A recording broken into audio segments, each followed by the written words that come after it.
Evening, it's Tuesday the 11th of August, and I thought I was going to try something a little bit different this evening, mainly because yesterday when I was going to do a session at the Vic, I got up there, was on the list, had waited for about half an hour or so, and then I got a call to say that the young lad had got a nosebleed and wasn't feeling very well, so I shot back to just try and help out there, so I didn't get a session in. But what I thought I'd do was, it was actually 4 years ago now that I actually first sat down and played some poker, and that was at my local pub, the Woodman. I've just left home, just walking over there now. It's about 2 minutes away, and I thought that I could ask to see whether or not I could record some hands as I'm playing. Okay, it's like a Redtooth tournament they do, so they only start off 100 big blinds, and the blinds go up every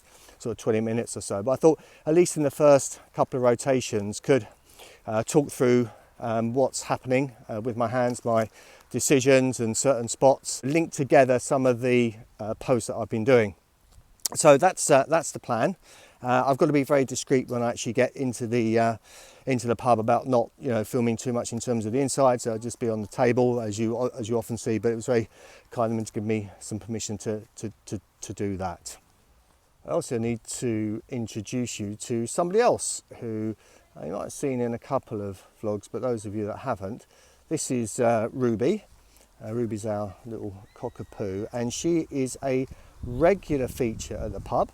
She's a very good girl. She gets lots of treats and lots of cuddles and tickles, and she sits very well behaved under the table without actually telling me what other players have got in terms of their cards. We haven't worked out a code for that, but she's become a very, very regular feature, and well looked after when she goes to the pub as well. So this is the Woodman pub we're going tonight. Game normally starts about 8 o'clock and it finishes somewhere around about 11:30. So we're going to go without getting run over and go in and get set up and see how this goes. Right, so we're all set up, ready to go. It's one of the tables here. This is one of the stacks. So typical Redtooth chips, 25s, 100s, 500s, 1000s, and my trusty Forever Orient chip that I got engraved in the States. That's me, Peter James Phipps. There you go, nice bit of work that was.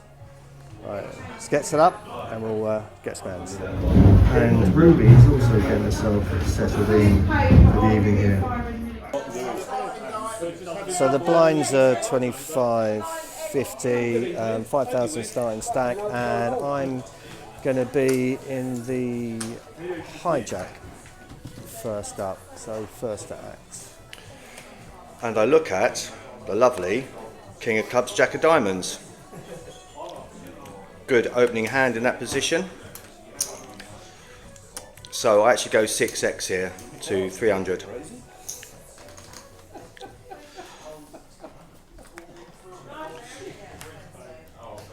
And then get called by the cut-off, the button, and ultimately the big blind. So there's about 1,200 in the pot. I've got about 4,000 behind, and it comes out Jack of Clubs, 9 of Diamonds, and 5 of Clubs. I've got no need to bet here. There's 2 players behind me, could stab, and the button does stab. Only 500 here into the 1,200 odd pot. Big blind ums and ahs. I'm already thinking that even if he calls or folds, I'm just going to call this. I've got top pair, decent kicker, got thick value. No need to do anything else. Thursday. See what happens. 38 degrees Thursday. So the cut-off folds, and it is the 4 of hearts, and I just check it over, and the button here just drops in 500, so it's got 500 into 2,200. Really small bet. I'm actually looking at this going, what's his range? His range here is going to be, he's got a load of draws, he might have had a weak hand. I think I'm ahead here, so I'm actually going to raise him up. I'm going to raise him to 2,000, trying to get him to call with a weaker hand or a draw, with the potential of getting the money all in. The pot would be somewhere around about 6,000. I only got 3 behind, so I can easily get the money in. He calls. And the river comes the Queen of Hearts. Not a great card for me. I'm thinking about whether or not I'm going to bet thin for value, and it's my action, and the button, he jams. So I'm now going, right, there's a debate that happens around the table. I'm pretty sure that he's acted out of turn here. He's got to basically call my bet. If I bet small, he's got to call. Some guys think, you know, if I just check, his bet stands. He's given me information. So it goes round and round. I basically just let it go and checked here. If he's made a straight or he's hit a decent queen, then so be it. He's won the pot here. So when I check, his bet stands. He leaves it, puts it all in. So I just let it go. And afterwards, he told me he had 7-8 of clubs. So I just pop this hand in here because this happens a lot, and I think it's a disciplined thing to do. I've got 8-7 off here in the small blind. Limp, then we get another limp, and then the button here, limps, and a lot of people were just complete here, but going, well, it's going to be now 5 ways. Decent fold. On the button, 6 throw off. And a fold. The story continues with the guy from the first hand. I've got 8-9 of clubs. I'm in the cut-off. And it folds around to me. I've only got about 3,000 behind, but I still raise. The blinds are still 25.50, so I go 6x to 300. The button folds, and I get 3-bet by the guy in the small blind, but only here to 600. Now I am short stacked, I'm umming and ahhing, I've got 8-9 of clubs, but I think I've actually got a really decent price here. He's gone like 4x or something, I'm folding. But I call, and the flop comes down, Jack of Hearts, 10 of diamonds, 6 of hearts. So very wet, very dynamic. I've got a low equity draw here. He checks to me, and I decide to check back. The turn is a brick to a diamonds that puts another flush draw out there, and he checks. So now I'm going to act as if I was actually the pre-flop aggressor, and with a low equity draw here, if I was deeper, I'm going to overbet because I don't think he's got much of a hand. I think he's probably got some overcards, stuff like that. But I actually go quite small. I only go 200 here because I want to have enough behind me to potentially jam the river. He checks again. The river's a 9 of clubs. I check it back. I'm good. He's got the ace and king off. So he let me in there by not actually 3-betting me to a larger size. Potentially he should have gone, I think, somewhere around about maybe 1,200, something like that, got me committed, but he didn't, so I managed to get away with that and managed to hit the 9. I was still going to jam on the river anyway. He may have called, but that was the plan. I'm actually playing a fair few hands tonight, even though there's obviously been some checking in between. So I'm now on the small blind, I pick up 4-3 of clubs, and amazingly it actually checks round to me. And so here I'm actually going to open up. The blinds are now 50, 100, so I go up to was it 350? I think it was 350, just over 3x, and a bit of think from the big blind, and he calls.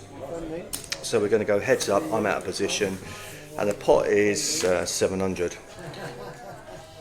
And the flop comes down, 7 of hearts, 6 of hearts, and 6 of clubs. Very wet, very dynamic. I'm going to range check here, out of position, even though I've got a low equity draw, basically. It checks back, and then a 9 of hearts comes in, completing a flush. Now, in these situations, we've got a straight potential on the ball, straightening card, flush completing card. Normally I'd go small here, but I think the player's probably got float here with cards over the top, and so I go over bet, and he's got king, queen of clubs. I win. Ironically, the five of clubs did actually come in on the river to give me a straight. So I was sort of quite happy with the deviation there. A small bet would have obviously kept in his king, queen, maybe got some extra value from that, but I thought that was that was a pretty reasonable sort of deviation. So a couple of hands on. I'm sitting here now in the cut-off, ace 10 off, and of course what happens, the early position player, he limps in, and I actually go ISO him to 500. I'm fairly short stacked, so I don't want to go too much more than that. Want to play him in position, try and get a call, and lo and behold, the big blind thinks about it, he folds, and after a very short thought, mucks his cards. So I won, ISO limped. Nice. Now in early position, very soon after, pick up ace king off. Blinds are 50, 100, so I actually raise it up to 500 here.